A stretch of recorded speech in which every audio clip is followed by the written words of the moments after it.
Hey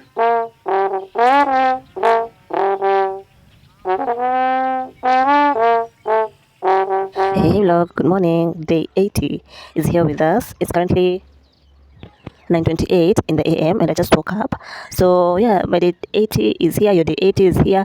Day 80 of 365 of 2026. I hope your day 78, your day 79 has been good to you. I haven't been clocking on here verbally because those days have been hectic. However, yesterday day 79 was not quite hectic. I remained indoors, but the issue was storage. I had an issue with storage, so I didn't manage to take.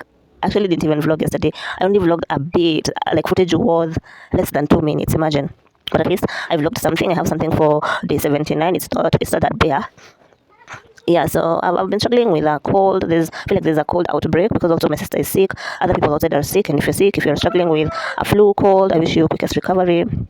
Yeah, it's going to go away. The cold actually resolves itself. You just need to take meds that um, will help you resolve the symptoms, and drinking a lot of water and also resting. Yeah. Otherwise, it's going to resolve itself unless it's like a bacterial infection, because colds and flus are viral infections. So yeah, the 80 is here with us. I hope you had a good week. The weekend is here. Today's Friday. Today's a holiday, a national holiday. Eid al-Fitr to my Muslim brothers and sisters. I wish you a beautiful holiday. May you enjoy and may you eat. Yeah, enjoy your food, and may God bless you for the sacrifice that you made during that period. Yeah. So yeah, my days have been quite hectic, trying to to get the people that will be instrumental with this court case. As I said, I'm just praying to God that this court case dissolves and dissolves, because it's wasting a lot of our mental energy, a lot of our physical energy. We need to be concentrating on things that will make us proud by the end of the year. This is just something that is wasting our time and energy. But I pray that God is with us and that all this dissolves and resolves quick, as soon as yesterday. And so do not find yourself on the wrong side of the law, because the law does not know what a smile is. It does not know what a smile is. A smile is not in the vocabulary. So let's all be good people. Let's all be good people. People, earthlings. And so, yeah, my days have been quite hectic. I've not been clocking on here verbally, but I've not lost the rhythm of vlogging. I've been vlogging my days because that's my major job this year. And I'm proud that I've vlogged till day 80. I thank God, and the sun is out. It rained yesterday night. The grass has been growing, the plants have been flourishing. This time, the farmers will really harvest good. Will eat well. Yeah, so, yeah, guys, that's all I have today. I think I'm going to go for yarn because I want to crochet. I feel like I want to crochet my thoughts away. Yeah, I've also got so many vlogs that I haven't uploaded, from vlog day 72 to 79. So many vlogs. I think I'll first start by going to the cyber, upload those vlogs, and then I'll head to the place where I get my yarn, and I'll be carrying you along with me. And so if you'd want me to also crochet something for you, hit me up, DM me or comment down below, and I'll be sure to crochet for you something fashionable, something you'd love to reach out to and wear. Yeah. So yeah, also please consider to subscribe, like, and comment. Today let's comment the flag of Eritrea. I'll put it over here. Actually, don't know how the flag of Eritrea looks like, but today is the day that the Lord has chosen, that me and you will know how the flag of Eritrea looks like. Yeah, so I see nothing but a beautiful weekend ahead. Praying that you really choose to clock in and lock in intentionally during the week, so that I cannot insist enough the importance of clocking in and locking in intentionally, so that by the end of the year, and so that by the years to come, we may be grateful to ourselves, and we may be proud that we actually really did indeed choose to clock in and lock in intentionally. So I wish you a beautiful weekend ahead. May you ponder on the decisions that you've made during the week, whether it was worthwhile. Know that Q1 is almost coming to an end. Yeah, are you proud of your decisions? Are you? I feel like for me, I'm proud because I've chosen to move on, to move forward, to persist even with the setbacks, and the fact that I've chosen to keep vlogging my days. I'd say till now I'm quite proud. Even though some days I've not like vlogged to the maximum capacity, probably because I was cramping or probably because of storage, I at least snuck in some. Probably I also didn't manage to read the book. I at least snuck in something. Something. You'd rather have that something than nothing. Yeah. So I urge you to please ponder. Have you put your best foot forward? And if not, plan to in the next remaining days of Q1, heading to Q2. Yeah. So I wish to wish you a beautiful weekend ahead, a restful weekend ahead. Now that weekend is starting today. Thanks, my Muslim brothers and sisters. So yeah, we have quite a long weekend ahead. So please rest, love, have some time with your loved ones, love them.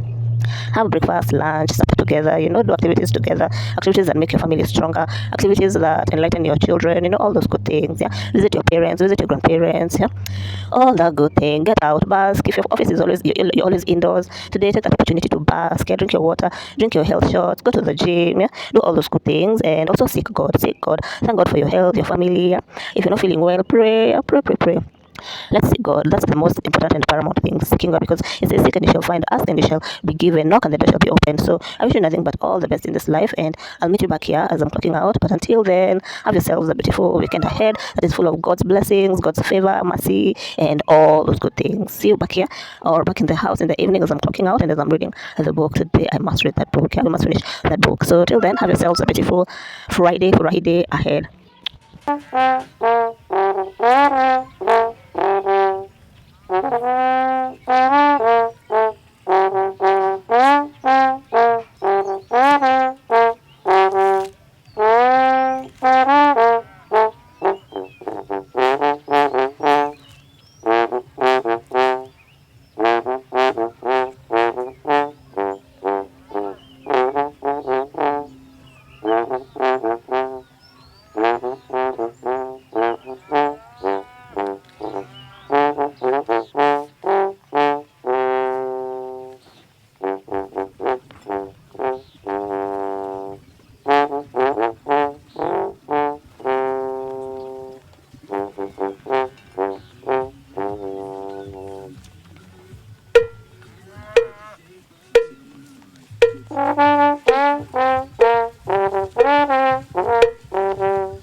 So I'm going to get yarn.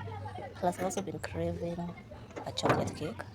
So this is the right opportunity to get myself a chocolate cake. Drop my birthday cake because I didn't get myself anything on my birthday. So let's go.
chocolate pamoja.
Hey vlog, good evening. Day 79 is over. I'm here to clock out. It's currently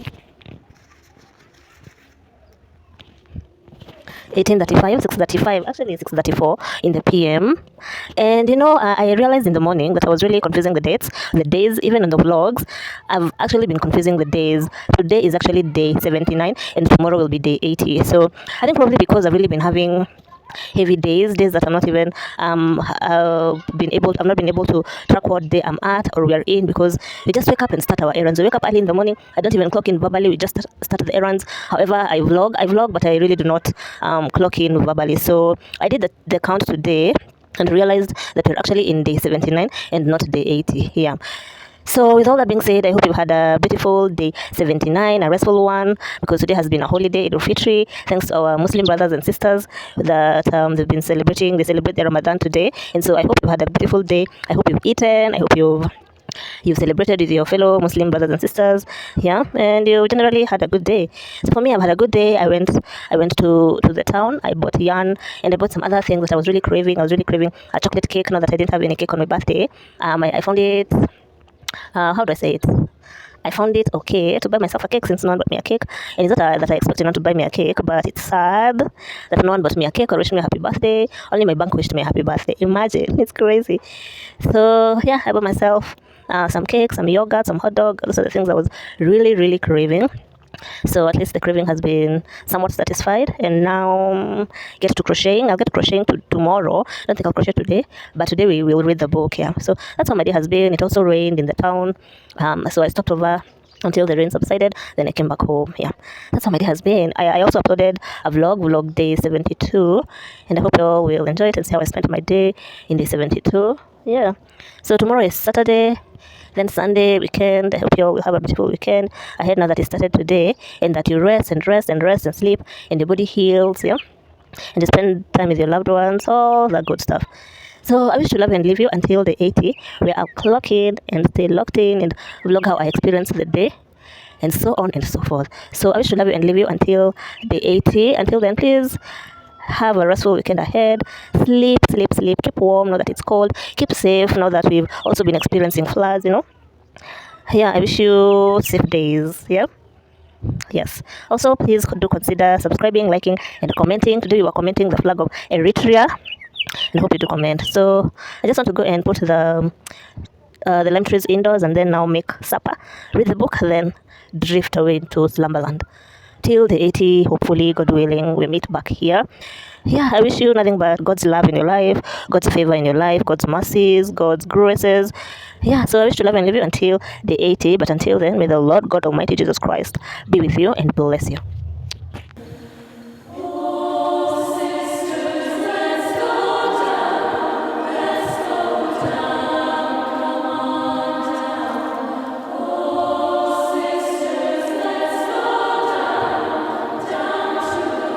Hey vlog, so I want us to read the book for 30 minutes, and it's currently 1944, 45, 7:45 in the PM, and it's currently raining. So I want us to read the book for 30 minutes. Yeah, so I'll just put you over here. This is the side.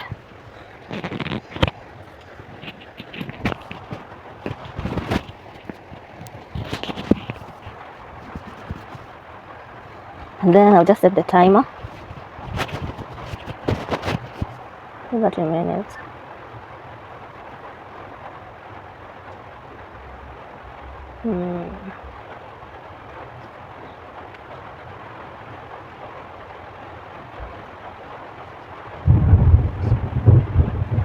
So 30 minutes start. We'll begin at chapter 10, because that is where we stopped at. And so it reads, in April 2003, I turned 16 and was finally old enough to play on the Pro Tour full-time. I was almost as tall as I would get, but I was still feeling out. I needed to get stronger though and regain my coordination. I'd see far too many talented players fade in the blood set not to know that. Strength equals stamina, and stamina is everything in the tough matches. My father traveled with me on the tour. Now and then, my mother would join us for one of the big tournaments, but she just could not stand the stress of the events, sitting in the stands with no control and nothing to do but watch. She would ask me, how can anyone hit the net when the net is only a few feet tall and you have the whole sky above? It was the same with Nick Bollettieri and Robert Lansdorp. Otherwise, it was just me and my father, as it had been from the beginning, just the two of us making our way from tournament to tournament, city to city, hotel to hotel, from North America to Asia to Europe and back to North America. It's a slog. It's endless. It's around the world in 80 days. You visit the entire world and see none of it. You live in a bubble on the professional tour. It's always the same faces, the same rivalries, the same fields. It's always the same day again and again. It took me some time to find a rhythm on the tour, which is probably why I struggled so much at the time of that pro year. The season began, and it always does, at the Australian Open, where I did not win a single match. It felt like I didn't even win a game. All I remember is the long plane flight, the hotel, the losing, and the feeling of emptiness that rushes in like a tide in the aftermath of losing. Did you travel all this way just to live through that bleak afternoon? It was the same with the French Open. The next Grand Slam played early in the summer. I moved into the hotel, spent days on the practice courts, getting ready, going through my routine, only to get out there and lose. I'd like to say that I at least enjoyed Paris, devoured the museums and restaurants, but no, I did not. The fact is, no matter the country, when you lose, you always find yourself in the same bad place. I still had a lot to figure out before I could really compete on the Pro Tour. I was still a kid, just turned 16, learning. What were other girls my age doing? What lessons were they taking away, as my coaches told me to do? You must try to understand why you lost, my father explained. You must try to figure out what exactly went wrong. Then once you figured it out, you must forget all of it. You must remember it. You must forget. Remember, forget. Remember, forget. That way, when you find yourself in the same situation again, you'll always take the same stupid chance, only this time it will work. It's what Robert Lansdorp meant by having guts. It's what Yuri Yudkin meant by being tough. Do you turtle? Do you fold up like a card table? Do you become a safe player, relying on high percentage shots, or do you go right back out there and take the same crazy risks all over again? Do you remember? Do you forget? Meanwhile, I was winning enough matches in the smaller tournaments between the Grand Slams to push me up the rankings. Very quickly, I was in the top 100. By the time we reached Wimbledon that June, I was ranked 47th in the world. Wimbledon felt like a rebirth. I've always gotten such a jolt from the pomp of that place. It was a great relief to get out of the hotels and into the perfect little town where you could lead something like a normal life. It's almost like a village in a train set, a toy town with gingerbread houses and mansard roofs and narrow attic windows with glass so old it's warped but still reflects the sun, the streets, straight and curved, the clumps of horses that makes you feel like you are back in the 19th century, the awnings over the shops and the light that comes on in the restaurants at nightfall. And the courts and the grass on those courts. I loved getting off the red clay of Europe and back onto the English grass. The speed of those grass courts, the way the ball glides low along the court makes all the difference. I spent my earliest years in Sochi on clay. It was not like the red clay of France, not like that fine loam. It was a hard grey clay in Sochi, and it quickly could turn into muck. On a wet day, you'd come off the court dirty with grime, but I was soon playing almost entirely on hard courts in southern Florida, where the game is so quick you might as well be playing on glass. That's my native surface. But grass, especially the grass in Wimbledon, as it was 15 years ago, soon became my favorite. I got into the tournament as a wild card, a direct entry into the main draw. They are usually given to players on the rise, young stars, former champions, or local favorites. It gives the agency a certain power. They can wait for a client to slowly climb their way into the big time, or they can simply reach down, Zeus-like, and deliver them to the grand stage. It was my first time in the main draw. All my memories were from junior Wimbledon, junior matches in the junior tournaments, the kids' table at the ball, chewing ice as Serena made that grand entrance. I played Ashley Huckleroad in the first round, an American. Ashley was ranked 39th in the world when the tournament began. I'd yet to win a single Grand Slam match at this point. In other words, I was seemingly out of my depth, and yet everything clicked. I lost only 3 games in that match. I got stronger with each point, and it was all over in less than an hour. Apparently, I was really screaming when I hit the ball, so much so that near the end, someone in the stands mocked me, calling out louder. I don't even know I'm doing it. The noise just rises from some place deep inside me, meets the ball, and sends that ball into the wall just as much as my forehand or my backhand. Without my realizing it, it was becoming a thing. In the previous tournaments in Birmingham, a couple of weeks before the championship, I was facing Nathalie Dechi. It was on a back court with a few plastic chairs lined up for the spectators, one of the earlier rounds. In the middle of the first set, a husband called over the tournament supervisor and complained that I was grunting too loudly.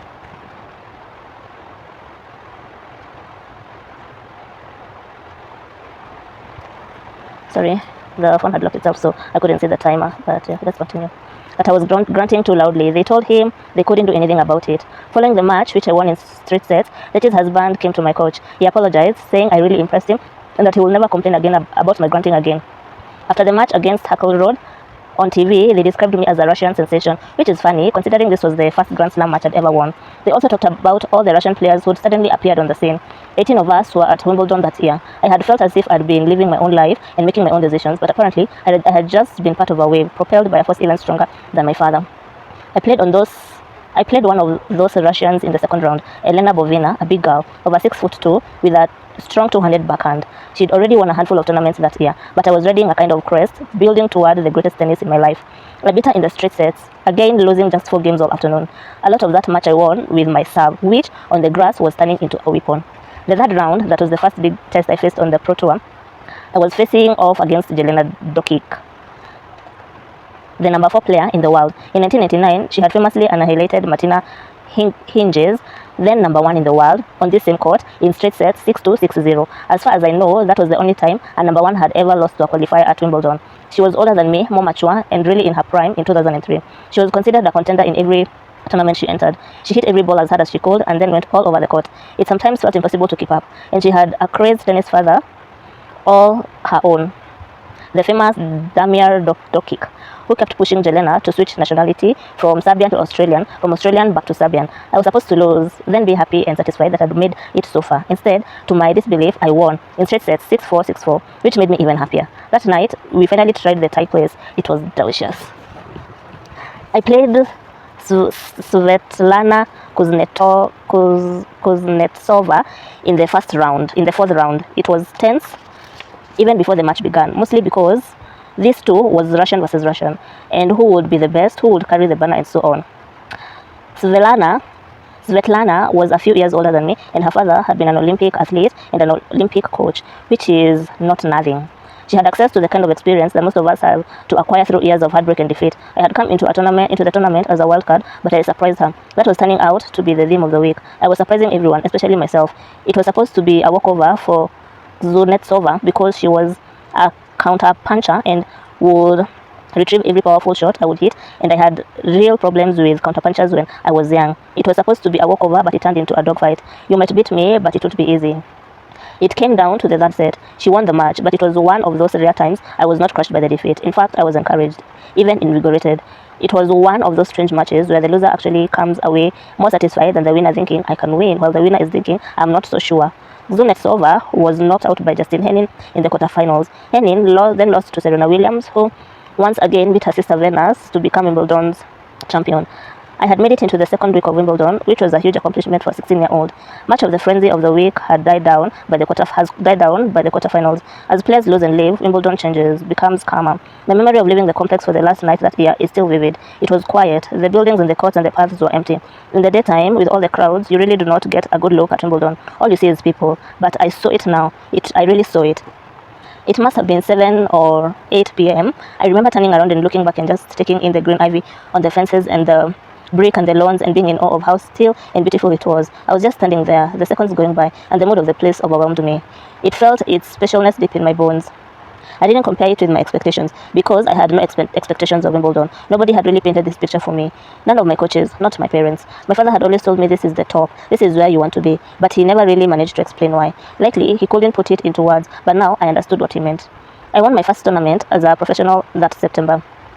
It was the Japan Open. Betsy Nagelsen had won the tournament in the first year that women competed, 1979. There was a beautiful symmetry in that. In the final, I beat Aniko Kapros in a third-set tiebreaker, suitably dramatic for that first big win. I won the last tournament of the year too, the Bell Challenge of Quebec, and was named WTA Newcomer of the Year. Winning as a pro turned out to be a lot like my father said it would be.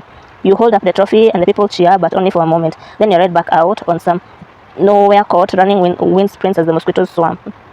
There's a short off season in pro tennis, so short that it's almost a joke. For women, it runs roughly from the end of October to the warm-up tournaments that precede the Australian Open in January.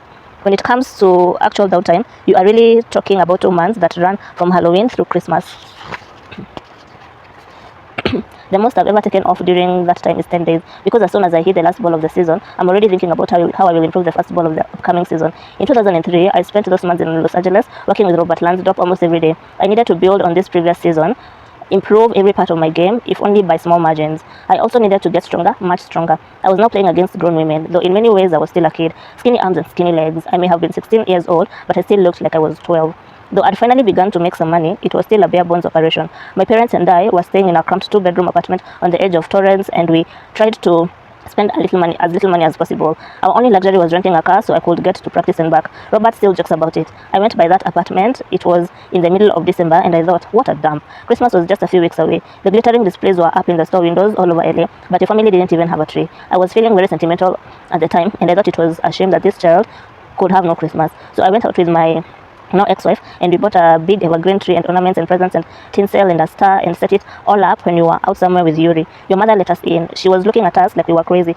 I don't know if you remember any of this, but we made it perfect. So perfect that no matter what you did not have, you would at least have, so that no matter what you did not have, you would at least have a Christmas tree. I did not have the heart to tell Robert Lansdorp that we had no tree because we are Russian Orthodox. Our Christmas comes in January. Lansdorp was not big on strategy or traditional coaching. Do not fill her head with all that nonsense, he'd say to my father. Just let her hit the goddamn ball. Lansdorp was all about instinct, letting me go out and play my game. The hands will know what to do, even when the brain is not sure, he told me. I always responded best to this type of coaching, which is minimalist, the coaching of no coaching. Less is more. Most coaches love to scout out your opponents and devise some complicated strategy, but I'd rather be the player that gets scouted.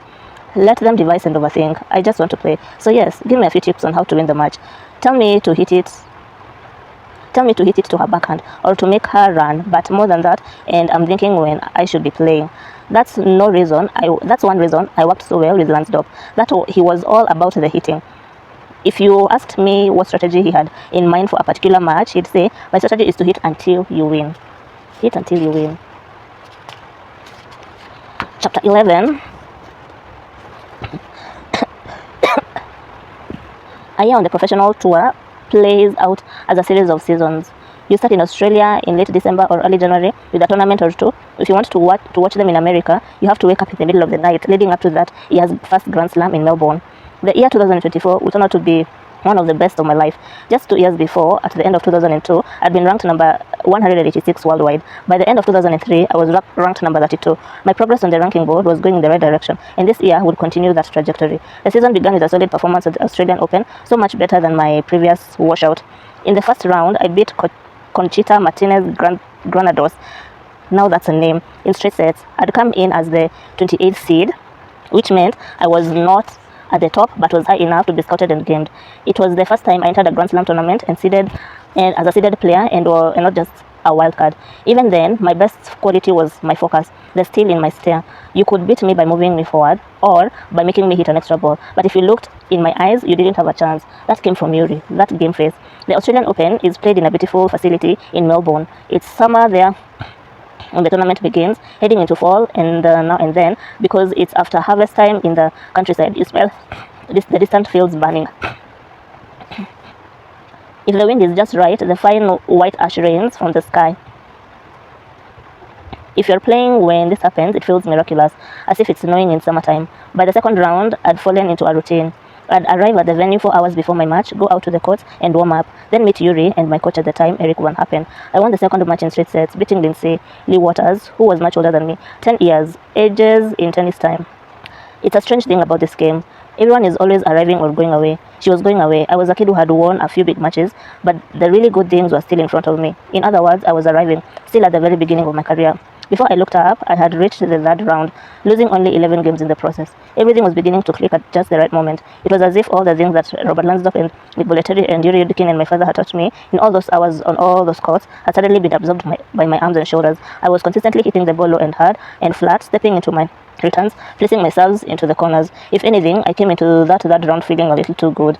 When you arrive in that way, your opponent will often do you the service of taking you down a peg. In this case, it was Anastasia Meskina, another good Russian player. She was a few years older than me and really was a better player, although she never felt that she was, because she wasn't powerful or explosive or strong, but she read the game and anticipated the next shot effortlessly, almost like she wasn't trying. No matter how hard or deep the ball would come at her, she had the ability to place it back anywhere on the court with depth and position. I came to the match on a high with power and intensity. I felt like I could beat anyone. Maybe I was too sure. Maybe I got too comfortable, and I didn't see how Miskina's steadiness, her ability to send any ball back, could undo me. Winning a tennis match is a bit little receiving religious, winning a tennis match is a bit like receiving religious faith. You can't get there by work alone. You need grace, and you can't even take it for granted. Miskina beat me in 3 sets, 6-4, 1-6, 6-2. I'd run into her just as she was beginning to peak. It would turn out to be her best year on the tour. She went on to win the French Open that spring and would climb as high as number 3 in the world. But she would slow down after that. In a sense, I was arriving, but she was soon to be going away. Of course, that meant nothing to me when I gave up that last point and made the sad work for the sad handshake at the sad net. I had to lose. I imagine every player feels the same way. It never gets easier and it never gets old. It never feels like anything less than a death. Over the years, I have developed strategies, ways to deal with the sting of defeat. It starts by learning the lessons. Every loss teaches you something. The quicker you learn from the losses, then forget about the actual losing, the better off you will be, and do it fast. The last thing you want to do after losing is to talk about losing, and be sure to tell yourself that it's just tennis, just a game that you won't believe, though you won't believe it. It's hard to become in the immediate aftermath of a loss, and it's not just a game in the aftermath, it's everything. On top of all that, it's embarrassing to lose, so embarrassing. Everyone is looking at you and judging you and asking you to explain what went wrong. So you end up sitting in front of your locker thinking, what the fuck am I going to have to listen to at the press conference? Should I call my mom now or later? And what should I wear? Maybe a hat to cover my teary eyes. And what words of wisdom will my grandparents have when they call, which they will do in about 3 minutes? They are still going to be down about this match when I see them in 2 weeks. And I'm going to have to call my mom.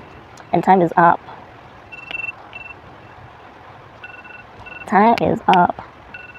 Let's finish up. Oh, 30 minutes have run by so fast. And I'm going to have to call my mom, and she's going to try to calm me down, and it's not going to work, and it's going to take me hours and hours to get through this. No, it's not just about tennis. In those moments, it's about everything, everyone and everything. And you can't stop thinking about all the things you will have to say and do. You have to book a flight because you're done and must move on. You have to pack and pack fast, but you don't want to go back to the hotel because everyone at the hotel knows you and knows you have lost, and their eyes will be filled with pity, which is the worst. And others, happy you lost, will be filled with joy. Here's a bit from my diary, which I was writing constantly in those early years. Over time, I've developed my own treatment. It's something I call retail therapy. When you feel need to see a psychologist, go out and buy a pair of shoes instead. If they're really good shoes, all your worries will evaporate. Why pay $300 for some BS talk with a psychiatrist when you can pay the same amount and end up with a great pair of shoes that will be with you every day? People, it's common sense. So let's finish this page and then we shall pick it up from there tomorrow.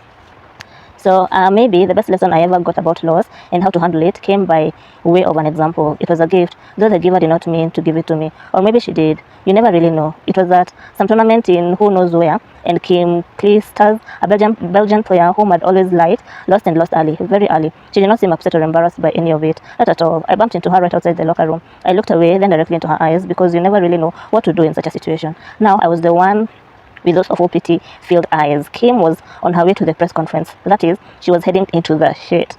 She's known on the tour to be a smiley, happy girl, but she's tough and ferocious on the court, a real physical presence. If there's a player that everyone likes, it's Kim Clijsters. She had that go-girl image on the tour, could not do anything wrong. She was walking into the media room after losing in the first or second round, and she was so relaxed and calm. My God, she actually seemed happy. I think this happened after she'd had a baby, become a mother. Maybe that had something to do with it. Life experiences beyond hitting a tennis ball can do wonders. Perspective. I looked at her and thought, now that's cool. From then on, whenever I lost, I carried that memory with me. That admirable attitude Kim had after her own defeats. She taught me that every time they knock you down, you should jump up smiling, as if to say that, oh, that was nothing. Yeah, so we'll stop there and then we'll continue tomorrow. We've gotten to the photo album, so we'll look into that tomorrow. But so far so good. This is such a beautiful read. I totally recommend this to anyone who wants some motivation, and like persistence actually does pay off, and putting your best foot forward. Yeah, so it's currently 2021, 8:21 in the PM, and so I'll just have my dinner and then we'll pick it up tomorrow as I clock in. So I just wish you all a very beautiful night or morning, depends on afternoon, depends on what time you're watching this. And so yeah, I wish to love you and leave you until day 80, God willing. Have yourselves a beautiful, beautiful time.